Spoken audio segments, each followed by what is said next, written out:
This is Fam Electric Ghost, and we're live on the air with Aline Hanle, and you're the founder and CEO of Experience Extraordinary. And I want to welcome you to the Fam Electric Ghost podcast. How you doing tonight? Very well. Thank you so much for having me here and sharing this time together. I'm excited to share with you. Yeah, we're always Absolutely. happy to talk to new folks. And again, welcome to the show. We are a featured podcast on the Newsly Network. You can see that little icon says listen on Newsly. We're just noting to people if they check out that coupon code GHOST and they've never checked out Newsly, they can check that out for 30 days with no obligation. This podcast will be on Newsly later tonight as an audio version of the podcast. And then we do have your experienceextraordinary.com/connect URL there. That's not clickable at the moment, but that will be able to, you'll be able to click through on that on all the podcast platforms that we're on. We're on all the major ones. So people will be able to check that out. And we'll talk more about what happens when they check that out. But this episode is we're going to talk about how to experience extraordinary guidance. And before we get to that, we always ask everybody who's a guest a couple of questions. The first two are, what motivates you, and why do you do what you do? Mm-hmm. Well, thank you for asking those. Those are so essential. What motivates me is joy. Is actually my motivator. So when I reconnected with my inner essential, what I call the childlike joy, I felt so alive that to me it was more like I'm gonna follow that flow, like whatever is feel this way. It's igniting something and it motivates me to just keep on going. It's almost like my crack. I just want more of this. So that motivates me. And yeah. And then what gets me started, what you said, like the second question, what Is does it, why do you do what you what do do? Yeah, it's I, kind of a story. yes. And so it's a very similar, it's this, it's almost like, I don't know if I can put words on it. It's just, it does make sense to me. It's the closest expression of who I know myself to be. And the reason why I know that is because there is a sense of order or unfolding effortlessness to move. It's like the flow, like we were talking about music earlier and how Mhm. this flow unfold. And it's just, that's this feeling of it makes sense to take that next step and do that and keep doing this because it called for. And so to me, it's like I keep doing it because it's fun and it's effortless and it provides more joy. So as long as the flow is open, I'm going to go exactly where it goes. That's interesting because a lot of times I've been, I was inspired by poets before I was even Mm, a musician, and I was always into like the muse, the concept that the Victorians had in the muse, and it's kind of totally. like this flow state thing. And they had these ideas of like Wordsworth and Blake and Tennyson would talk about like the looking glass self, and Yes. they would show up in their work, and it's kind of like you do this kind of internal assessment of you, and but you're also connected to the outer world, and Hmm. then the muse kind of flows through you and you channel like your Yeah. art channels like that connection, and it's kind of like you're on a Hmm. frequency and you get Hmm. tied to that, and it just happens, right? And but there's stuff going on in your subconscious, there's stuff happening that that might be really present in your head, but there's other stuff that's Hmm. kind of like dream state, but you can Hmm. access it, you learn how to kind of mold it. And I think this happens not just to artists, it happens to, Right. doctors there. Every human being finds a way to tap into that and use it. And I'd like to understand like your concept of it within the means that the way you use it for experience extraordinary. I think it sounds like you're in that Hmm. kind of flow state. Absolutely. Absolutely. Yeah. Yeah. It's actually interesting because this concept of like you were mentioning of it's to me, this is that experience extraordinary. Like, how do you experience extraordinary life? It's being in this world, but not made of this world. And because we are made of something extraordinary by design, when we reconnect with that aspect of us that is beyond the tangible and we allow it to flow through us, we are becoming that extra in our ordinary, and we're just unfolding from that flow, from that state. And we are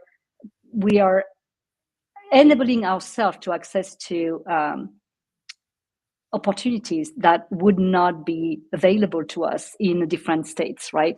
And so it is, as you were mentioning, it has to do, unless we have remembered that earlier on in our life, but if not, it is definitely through a practice of reconnecting to that aspect of us who that exists, like that artist to me, the artist to me is the inner genius, that version of uniqueness that we are embodying as a consciousness, as part of the consciousness, and following that genius that is only us, that can only produce, not produce necessarily, but unfold and reveal life the way we know it with our unique blueprint. Boom. Hmm. I mean, if that is not extraordinary. And I think that I feel it as people who are musicians, artists who are really taking it to their own unique extreme and that own voice and ways and expression. It does produce very compelling expression of life itself. It's very unique, and yet there's no two artists that has experienced their path that look alike, and that's really the richness of humanity when it is embodied that way, right? Yeah, I think the issue is sometimes like the vulnerability of being the authentic self, because we Yeah. kind of get into traps of comparison, right? In any kind of like you know area, you have like canons of like this is like Shakespearean canon, or you got the Beethoven canon, you got like Mm-hmm. Coltrane and Miles Mm-hmm. Davis. Like there's all these canons for different types of arts. And Mm-hmm. people can say, "Well, that's just the only bebop guy is Miles Davis, and that's the canon." But then he broke his own canon. He went and created Mm-hmm. fusion, and Yes. that's when you like really are at the cutting edge. And I think, like I always mention this, like David Bowie always mentioned that if you're an Mm-hmm. artist, sometimes treading water is what you have to do. Sometimes you have to go Mm-hmm. somewhere where you're not comfortable. You're not Mm-hmm. comfortable. You can't just repeat what you've done. You've got to go to an area where you're not totally comfortable. You feel like you're treading water, but that's how you live. That's how you create because you get on Mm-hmm. that bleeding edge, and in that zone is it's not always known what the outcome is going to Absolutely. be, and that's where you get vulnerable. And if you don't have the fortitude to kind of deal with the vulnerability and the reaction to the vulnerability, the reaction to putting Mm-hmm. out something that's not been heard before Mm-hmm. or not been seen before, not touched before. And then people immediately, sometimes their first thing is say, well, that's no good. And then Yes. you're kind of discouraged from being Mm-hmm. in that zone. And it's like really the kind of fortitude or the courage to get past that, even in yourself, the self-doubt Mm-hmm. of not knowing Mm-hmm. if you should do Mm-hmm. that. Yeah, no, absolutely, and that reminds me so much of this journey. Like I was born and raised in France and came to the States. I was 27 years old, and not speaking the language, not necessarily like knowing this environment, like getting into the full unknown. So that, of course, it is uncomfortable to the top. It's you are not understood, you do not understand your environment, and by design what's interesting is that the only known piece of this equation where we are surrounded by the unknown is ourself. And so when we Mhm. start factoring ourselves into as the most known factor out of this environment that is fully unknown, we actually are, yes, at the same time it's true, it looks like vulnerability for the outside. But within ourselves, we're actually accessing this inner strength that could not be accessed if when the outside is known, because we would defer to the outside and just continue doing what we are comfortable doing. And so there is that double-edged sword, living in this, like accepting to opening new doors where the unknown seems to be the first thing we see, but then that's definitely the gateway through to something extraordinary once again, to complete, to expand, right, to optimize. Yeah, it kind of maybe can get into this idea of an intuitive strategy because I think a lot of times the intuitive strategy sometimes is like it's not really clear, but you kind of feel it. Like so, it's like if you're a musician and you know all the scales and Yeah. you know all the chords, then you don't actually have to ask somebody what chord is it, what key is it. But some people will go and they will need the validation. even though they really know Mhm. what it is, right? Yeah. So if you Mhm. start to actually trust yourself Mhm. and say, well, I kind of know how this feels. I don't have to really question it. I can kind of go with this intuition. Is that what intuitive strategy is? Or maybe you can tell me more. Yeah, so this is interesting because the intuitive strategy that I use is really a practice of factoring ourselves into the equation first in order for us to choose. So, how do we do that? Well, it starts with pure self awareness and self discovery and self realization, right? How can we be using strategy that are intuitive? It's because intuition is more of a flow that comes from the outside in, no, the inside out, sorry, that the outside in. So what we do is that we're tuning first inward to look for the answer instead of going outside.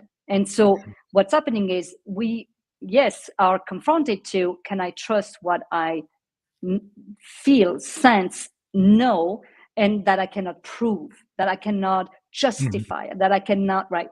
And yes, because we need to understand that there are different aspects of ourselves. One that will need proof, which is ego. Conscious mind is going to need to touch it because tangibility, it's his way to relate to its world.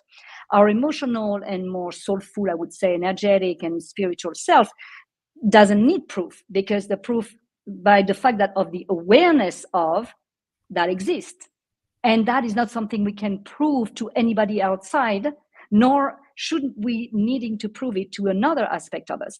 It is because we have the awareness of it, and that's consciousness being conscious of itself through different density. And the intuitive strategy for me has been the path that I have offered to myself to reconnect to learning who I am in the moment, and literally moving through beyond assumption and expectation of what I should be and others needed me to be, and for them to be comfortable, and really creating strategy processes system that will systematically allow me to reveal who I am instead of hunt for proof that I Mhm. am what I am. Yeah. And right, and the whole work has been to create these strategies and processes to offer them to others who were ready to actually dive deeper into who they were, and without me telling them who they are. It's just like, Yeah. hey, let's take a look at this experience and you tell me who you are because you go through it. It is Yeah. fascinating, the power of it, right? It's beautiful. And that's where I relate a little bit with music to me, because you can have 10 people listening to the same music and there's going to be 10 different experiences, right? And Yeah. so to me, that's such the power of music, that music has to reveal who we are. And because music was not my medium, but I wanted to find something very similar. I'm very tuned to music, and I know that its power. But I also understand that not everyone is as sensitive to music as others, and Yeah. so it was more about, is there another way that I can use this experience of music, but in my own genius, in my own artistry. And for me, it's games, like this idea of playfulness to put at ease the sense of self, and so that we can open. This is what music does to us. It's an intuitive strategy by design, right? It opens us because we have to receive to listen. And Yeah. so that opens up every aspect of us for us to actually gather the awareness of new information about who we are, our environment, and so on and so forth. Playfulness to me is such a similar medium. It allows us to go back to this space when we were children, when we are younger and sponges, open to the possibility of exploring, discovering without the filter of, once again, what should or would or could be, what's acceptable, Mhm. unacceptable. And so it's my music. Like playfulness is my Yeah. medium. It's my music to allow my clients, my audience, my participants to be willing to meet themselves beyond what they think they are, just because we play a game or we go through a strategy that vibrate with that same sense of playfulness. And it's very obviously empowering, just like music does, right? Well, I've always found some parallels. Like a lot of people say, well, if I'm a public speaker, right? They say, well, I'm not a musician, but I would tend to say that when you're a public speaker, right, you have a tone that could be that actually it's still frequencies like music, and the way people talk can be actually considered like a poetic scheme in terms of the rhythmic nature of their voice and how and if you start doing playful actions, you're probably changing the frequencies of your voice. You're probably using eye contact and your facial expressions. So it's your creative mind, your creativity is coming into play. And it's all like everybody's, feeling things from multiple sources, like what you're doing with your hands, what you're doing with your eyes, what you're doing with your voice, the tone of your voice, the frequency of your voice, how you end it, you pronounce things. And so those things can still be very much similar to the frame of a music. And so and a lot of times, like what we do with all communication is like vibrations and frequencies and tones. And I think that once you start to learn, like I'm a synthesis, I deal with waveforms and the idea of like dissonance or noise or harmony or distortion. And you can do certain things musically that you can, if you're in front of a crowd, a certain beat will get that crowd moving to that frequency and they'll match it. And you could get like a harmony to get people like to pull candles out or put up lighters and they're all kind of waving. Or you could be very dissonant and very raw like punk and get everybody in a mosh pit. So you can trigger behavior from the frequencies and the rhythms. And somebody who's talking can do the same thing that the musician does if they learn how that works.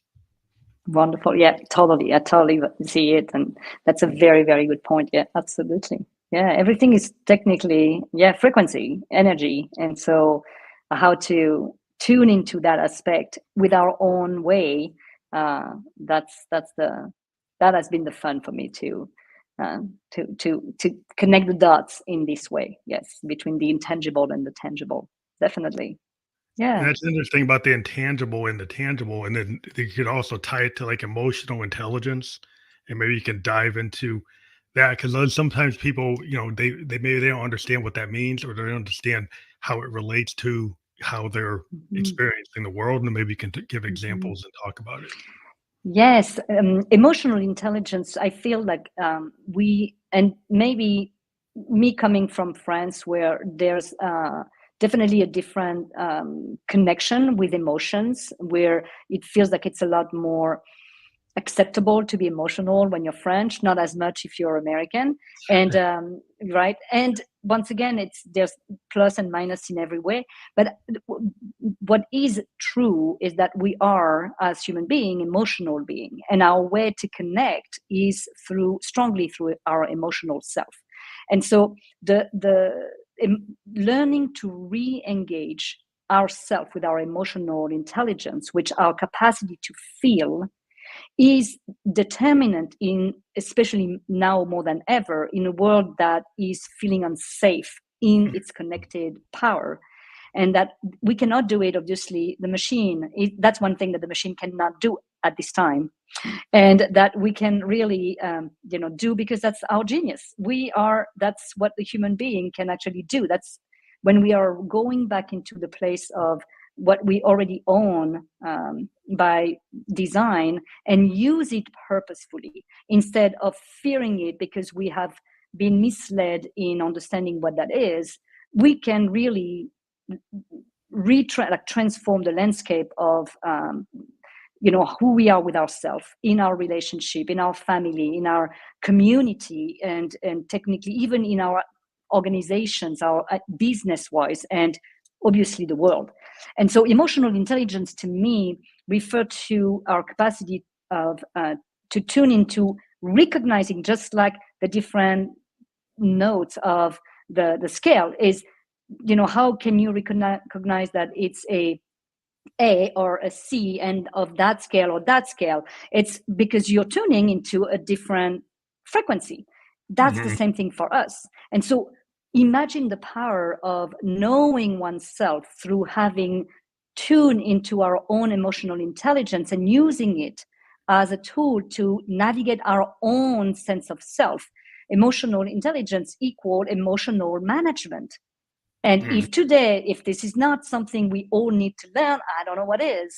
And the power of this emotional management on how do we deal with others where their emotional management is a little out of whack, it's because our power of empathy that we developed also through emotional intelligence is capable of telling us this person is in anger right now. Why? Because I am in there, like close to their energy field. I can feel the resonance in my own, Mhm. uh, Vibe. anger You or can feel it frustration vibe. space. That's Vibe. it. And so I can respond to what I feel instead of reacting to what I think Yeah. that person is. And that has the power to transform the landscape again of how we are feeling safe being coexisting on this planet where there's only one right now, so we're going to have to deal with it. And this is the fastest way to do it. But once again, we have to actually, one, be looking at it as a powerful tool that we have misunderstood until now because we have put it under a vulnerability slash weakness Yeah. experience over a Yeah. very Especially true in the power. West. Yeah. Yeah, Part yeah. of the West is like, has really, we have a lot of social mores that like don't highly value vulnerability or empathy. Yeah, They value yeah. people being direct, aggressive, assertive. And if Mm-hmm. you do something that they foo-foo to them is like because like, oh, that's foo-foo. I like I just want to be type Yeah, A, yeah. alpha, in charge. Mm-hmm. Anybody else, Mm-hmm. they can't speak their mind. I don't need to empathize. It's like my way or the highway. And then if Mm-hmm. you get into these kind of situations, we get triggered, and you don't have the discernment to try to understand the other side, to try to look at like if you come from like a Socratic method, holistic method of learning, you learn there's like Mm-hmm. there's not just one way to do it. There might be multiple ways to do it. There are multiple systems Absolutely. that exist. And so if I was a political science major, it's like there's multiple political systems. Which one's Mm-hmm. better? Depends on the situation and the area you're in. Right. Absolutely. So you don't if you come in and say, well, this one's the only way, well, then you're gonna get into a triggered situation. If Totally. there's no Totally. discernment and no Yeah. understanding that there's not just black and white, there's lots of grays, there's lots of gradations, there's all these Mm-hmm. frequencies. Some of them are dissonant, some of them are in harmony, some of them are noise. Maybe there's a little bit of everything in certain points. And so Mm-hmm. that's like I'm a Buddhist, we try to get into balance. And a lot of times in Mm-hmm. life, you're never fully in balance. You're always kind of on a tightrope, trying to Mm-hmm. stay on that rope and not fall off. And we're not perfect. We're human beings. So sometimes you're going to be a little out of balance or a little out of tune, a little out of phase. And if you're in tune, if you're kind of in tune with it, you can feel the out of phase situations. You can feel it in the Mm-hmm. planet. You can feel it in between people, you know, in the Totally. climate, you can say, well, something's out of sync, something's like not right. And then you start Mm-hmm. it's like, well, how can we get that back in tune? Right. And that's where the emotional intelligence, like to me, it is a compass. It is the power that we can have to actually move. Like the idea of going out of balance is essential because that's where the experience is. Existence is the center, experience is outside of the center. In order for us to know who we are, we're going to need to be willing to go into the experience and learn how to go back to the center in existence. That going back and that practice of going back is where we learn the power. But yet, how do we move back? Well, we have to have a compass that shows us where the center is. And so that's our emotional intelligence. That's part of our toolbox to systematically go back in center. It makes it a lot easier to want to go explore Mm. outside of ourselves, outside of what we know of ourselves, when we have a compass to go back to Yeah, center. you can come back. Like I think some people are so fearful of the, Yes. other sides of like if you think about the bell curve, you get everybody kind Mm-hmm. of in the center. And really, like the extremes, you get like an Einstein, you get a Tesla, you get a Hendrix, you get a, get these geniuses. And Mhm. sometimes like they can be on either side of that, right? And a lot of people were kind of been told to be kind of in the middle, to fit in the Mhm. box. But a lot of times, Mhm. it's like it's on those extreme edges that a lot of creativity happens, like you said, and then learning how Yeah. to get back into that, you know, gyroscope, getting you back in center. So but Yes. not that you can't go out there, but you can come back. But if people don't think they can come back, then they don't want to try to go to the Right. edges. Right. Yeah. Yeah. Yeah. No, totally. Absolutely. Yeah. And being reminded, like, in that, this is to me like it's a legit fear to perceive from a limited standpoint, that if you go outside, like if you move, then maybe like I cannot come back, and this was comfort. So it is legit to me. But this is where the need to understand the greater picture, in some ways, for ourselves. It's not like there's, once again, a one way to explain the greater picture. We all have our own way. But finding the courage to dive deeper into finding our greater picture within ourselves, that to me is So right, less. the a way to, yes, And absolutely. you don't ever really finish, because some people are like, "Oh, I want the certificate. I want the," it's like, until you're not here, you're learning Right, that to you into your next phase, right? And being a Buddhist, exactly. we believe in the next phase. But the idea Yeah. is like, a lot of people just want it. I want to be done. I want to hit the thing. It's like, well, you kind of never really done, right? But people don't want to hear that. It's like you Yeah. can hit certain goals, but then things change and it's like evolves. So a lot of times it's not fully like, oh, this is the finish line. It keeps on moving, and then Hmm. you're like, oh, why is that? It's like, Hmm. and they get frustrated and they get depressed. It's like that's not necessarily a bad thing. That's just life. Like life is it that Exactly. you're gonna. And if you start to learn how to do that, and not get depressed by it, but actually Hmm. entertain it. Like if you think, like if you're playing a song and you're saying, "I'm gonna hit the bad note," and you're so scared of hitting a bad note that you don't really evolve as a musician, versus a Mm. musician that says the bad note is an opportunity and I'm not Hmm. going to worry about it. It's going to evolve the piece because I'm going to just go with it wherever it goes. And then I might change the piece of music and it changes over time. Whereas the guy's just trying to stay straight within the bars and never Hmm. go outside of it. And then once that's Hmm. fine, you replicate that all the time. You just Right. keep on doing the same loop, but you never get outside of the loop. Indeed, indeed. It takes courage to get out of the loop, just to be, it's safer to stay in the status quo and the mass, and it takes definitely courage to find ourselves moving, like being the electron that just moves out of the the group and the gathering. But there's so much more to find in everything we desire, really truly inside, to find, when we do so, and when we're ready. It's really about, like, just go for it, just jump. And yep.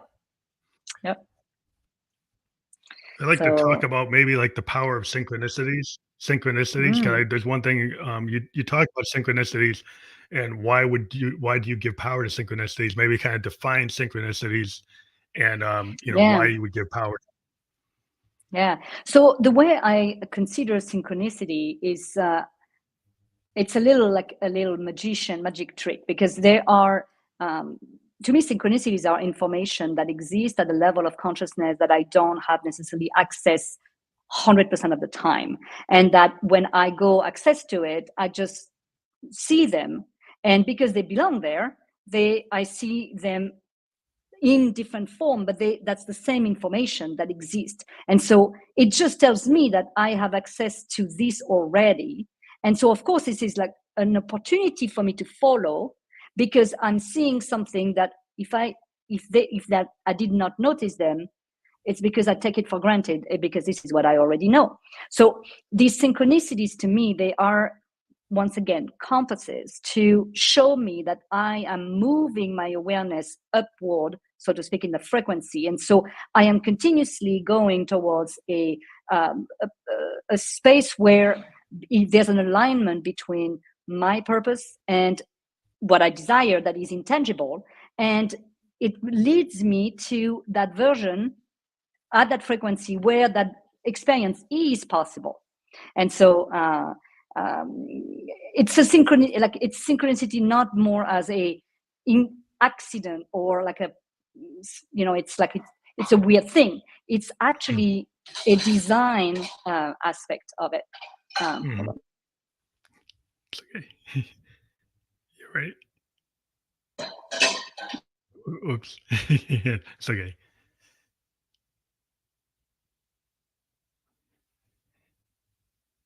Okay, back. You're back. Yes, that's it. Yep, Okay. here we are. That's interesting because the idea like synchronicity, I mean, everybody goes back and it kind of dates me to like the Police had an album called Synchronicity. And they had this idea of there's all these things happening all at once in these different moments, and they're all kind of connected, like a parallel Connect. moment, happening at Yeah, the yeah, same time. And, people remember the yeah, video on it. But that's just like a high level artistic vision of it. But yeah. yeah, it's interesting how you can go through life and not understand certain things, and then you start to find ideas that and then get the name of them and then say, "Oh yeah, you kind of knew that, but you didn't know what it was called." And Hmm. you like the learning experience, like over time, that you get by just like taking that looking glass self and doing the dive, right? Actually Yes, starting to figure out like what are my triggers, like, do yes, I suffer from imposter syndrome or can I access my inner child? Would I be yes, happier if I could access my inner child and not kind of think that things are shameful or things are wrong that actually aren't that way? It's like your belief system, you need to kind of reprogram where you yeah. are. Um, so the idea, like the reset button, and how like that reset button does it have to do with like reprogramming those notions and those ideas that maybe don't suit you anymore? Hmm. Hmm. Well, what's interesting when you were mentioning the analogy of the like the note that is like, oh, I made a wrong note, and you mentioned like that's an opportunity uh, if we choose to see it this way. And I do feel that that's the basic reset for me. It's the reset is that there is never a wrong note, there is never a wrong experience, there is never a wrong choice. There is an opportunity to transform something.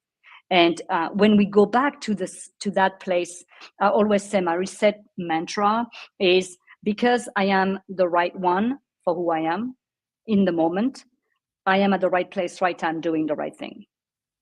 And so Mhm. therefore, if something appears as wrong or not as successful as I expected or projected that it would be, I look at it as an opportunity to actually explore what that experience is, because that's something new. That's something that, oh, I didn't expect this. I was expecting something else. So what is there? And that's an experience for exploring that me that I did not see coming. And that's the excitement to me, because once again, it's an opportunity, not something that is coming against me. And I think that that reset is really to go back at that center. The experience is there. There's so much I can control of the experience. What is the consciousness as being aware of is now giving me the information to go back to center and look at it if this is not something that aligns, that fit into what once again I had imagined, envisioned, or and usually it's the part that is the most enriching, to discover who we are and explore more about our own inner power, instead of being defined by the wrong notes that are Yeah. not making the piece enjoyable. But I think a um, lot of times what's interesting is like I've been around a lot of artists that have this like there's comparison trap. So oh they yeah. they look at like the standard bearer, right? And then they think, "Oh, I'm not good enough." So they collect a lot of paintings and they're in the loft. They never put them in the gallery.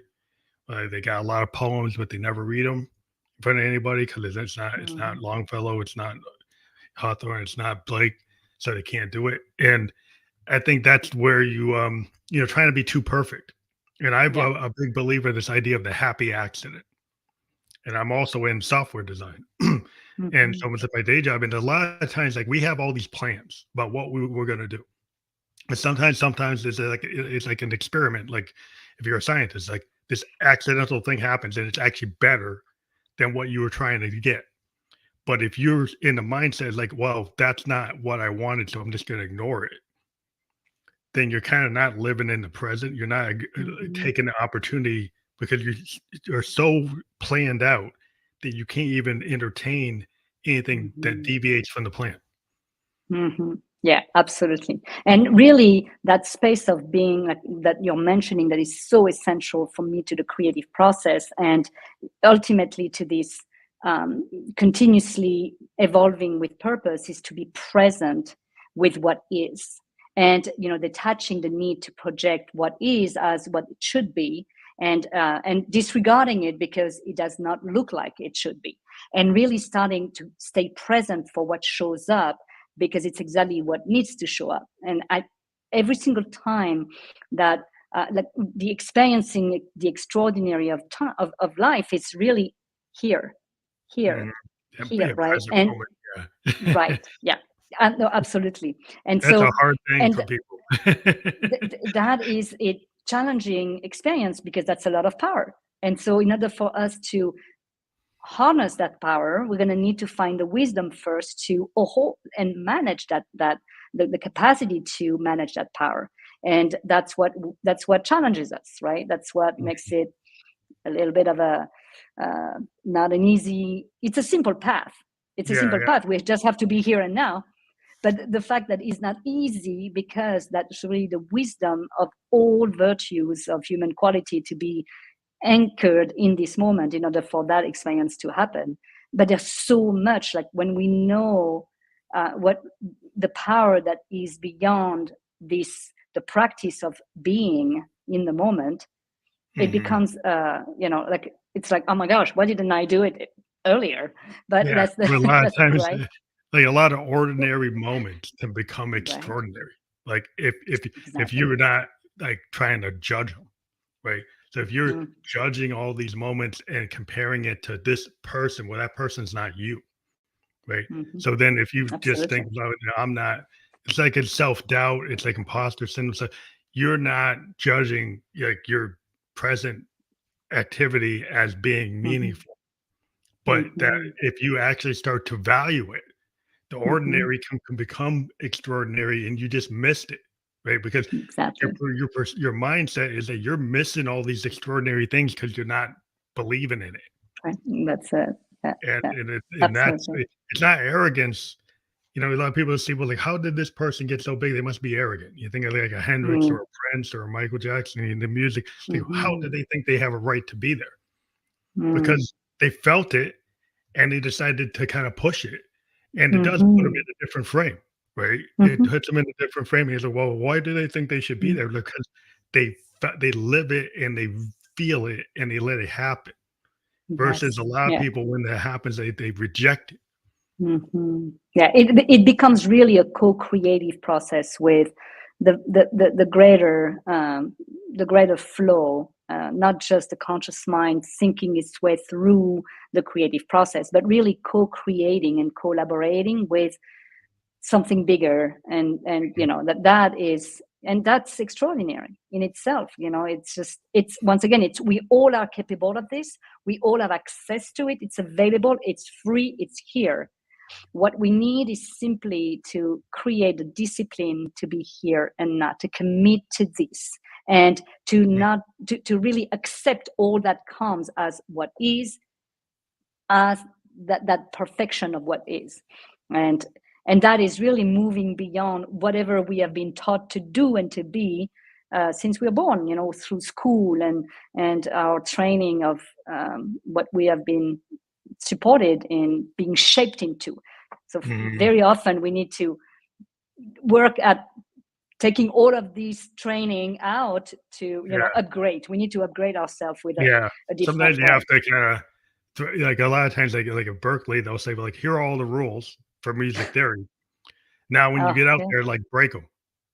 Be because, like, the only way to really kinda push it is to, like, you know, do something that's a little unconventional, and Yes. sometimes it's a lot unconventional, but the idea is, like, yeah, you're like, once you learn the tools, and you start to master, then you can actually start to question the canon. You Exactly. question the canon and you say, well, why can't I do that? And why Mhm. can't I invert this? Why can't I, Mhm. transpose this? Why can't I run this backwards? Why can't I take it inside out?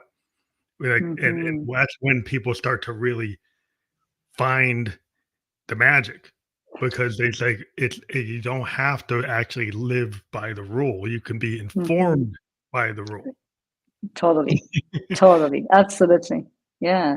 Yeah. There's a dynamic around the structural concept, and then the flexibility, the flow, being able to being also in the flow with this. And so, having this duality that can be used when needed to be used, because yes, we feel strong enough that we are, there's a paradigm through which we can exist safely, but we are also finding the courage to bend that paradigm because we're feeling that it's calling. We are ready to bend it. It's not dangerous. It's not Mhm. going to come back in our Yeah, face like a ban, yeah, right? It's yeah. yeah, Like with yeah, art, art, it's like it can be scary, but it's not gonna like, it's like physics. It's not gonna cause a fission right, or a right, fusion reaction. you know, right, right, right, but, right, right. so Totally. it's like if I decide to paint with a different style or use different colors or come at it from a different Mhm. perspective, and that's not in the canon, that doesn't mean it's like, I remember there was a thing talking about Orson Welles and Citizen Kane, and people were Mhm. like amazed by his cinematography and his approach, and why he had certain shots the way they were. And when they Mhm. asked him, he said, "Well, I didn't know you couldn't do it. I That's the didn't best. know that you can't film that way." I just said, "Well, if I have a camera and I Mhm. see something a certain way, I should be able to do it." So nobody told me. Mhm. I didn't understand the film theory. I came into it Wow. with no film theory and just looked at it Mhm. as like, what can I do that I feel is going to work for the That's for the it. for the writing that I'm doing. And I said, this is, and people were like, we're kind of dumbfounded. Like, well, he didn't have a big picture. It's like, and it was a big picture. It was a big thing because it was just the idea that the audacity is like, why not? Why not Mhm. look at it that way? Mhm. Mhm. Totally, totally. It's very interesting because when I started to do life coaching, and it is this world, like it was we're talking about like 18, 20 years ago. It was this idea that it needed to be serious, and it's like closer to therapy. Like it needs to be, just there's program and structure that are needed to be created. You have to go through this school or this learning to be.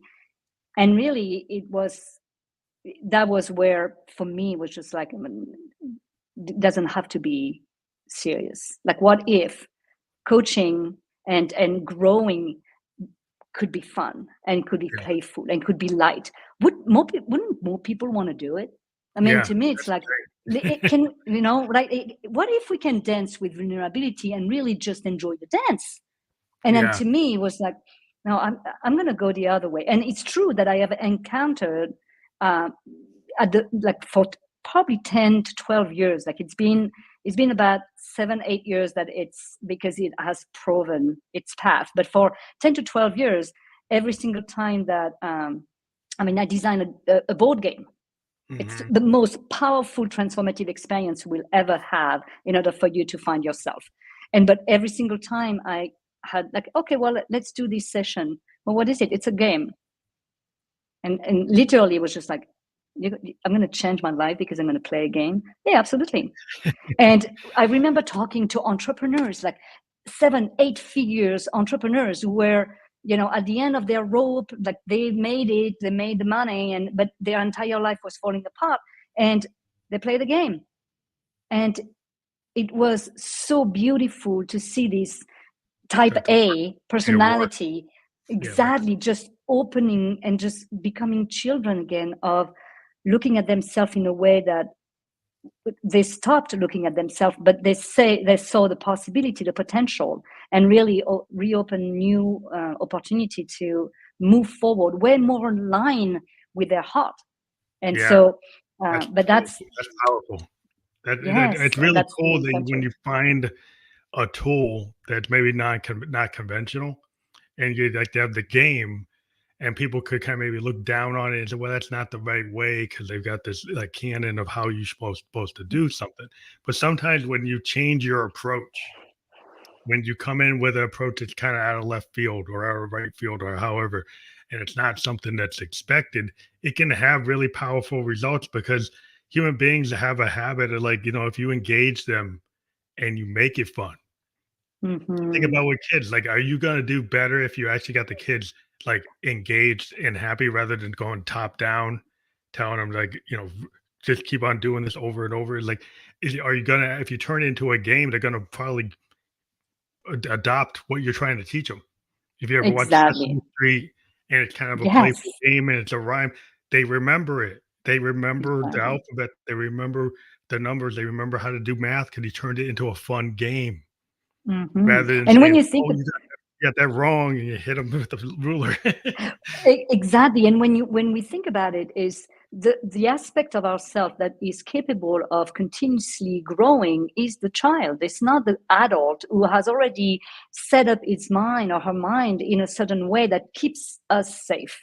It's obviously the part of us that is the most, that have the what I call the qualities of curiosity, fearlessness, this possibility of dreaming, of envisioning things that are not real, of being able to move beyond the, it has never done before. Well, it's impossible, let's do it then. And so to me it makes sense to go back to activate that aspect of us in order for us to continue growing, because that's the one that's capable of growing, not the one who is in fear of the collapsing, of what if we change this, like what is it, like the identity is going to collapse through it. It's really about, the child doesn't care about the identity. It's just he's in the moment. That's the Yeah. one in the moment. That's the one, right?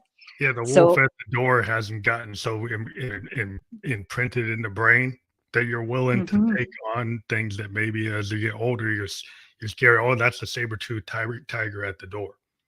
That you're gonna get exactly, triggered by exactly. this thing because it's like unknown where the kid is like doesn't know there's any Hmm. consequence to that. And that what I found with a lot of creative people, like songwriters, like we like to go like Hmm. Hmm. kind of to the edge, but and Yes, people are like, well, that's kind of what are you doing? You're kind of you're immature.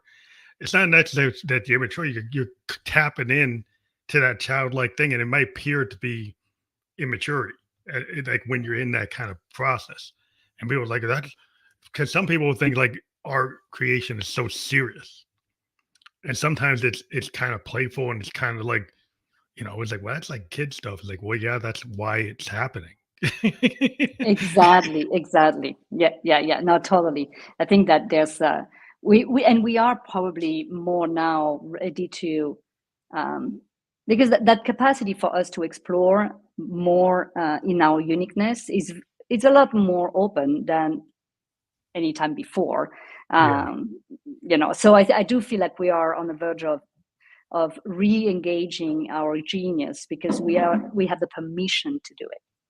Yeah, the permission structure is really important because, like, we talked about like shame and guilt, or like the big walls that stop a lot of people from like actualizing or getting on the train to actually getting into experiencing something extraordinary because they put up a glass ceiling that they don't know they can actually break through it, but they put it there and it feels real solid, feels like more like Exactly. concrete than glass. Exactly. Exactly. Yes, absolutely. Yeah. One. So yeah, it's interesting. So Mhm. like we talked about like there are no mistakes, but the idea like if something that you perceive as negative happens, how do you handle Mhm. that? Given the fact that like things really should be looked at as opportunities, so how do you handle that kind of negativity then? Yeah. So to me, it is a little bit of that. Like there's no doubt that when we experience something, that there is a response. That we were talking about emotional intelligence, and really, for us to have that awareness of how we are in the moment reacting, it tells us where, like, what aspect of us is actually looking at that either negative experience, or, and so if it's my anger self that is Mm. reacting to something, or if is it my sad self, or is it my guilty or shameful self that is determining for me that the best response. Because if my sad self is connected to a version of myself when I was younger, that actually is reminded of her existence through that negative experience. And so there's no reason for me to block what is, it is. But it's more to look at that version of myself and just now provide maybe comfort, security, empathy, compassion, kindness, so that she is being heard. She knows there's a fear. She doesn't need to handle that situation. I can take the power back today, and now I can respond adequately. And so it's a kind of a loop. The loop is right. It's at the moment there is an awareness in the emotional intelligence factor. I know I need to create a space between what is and who I am. And now I can look. It's almost like, in the Matrix movie, when Neo is slowing down, when he goes backward and the bullets are coming.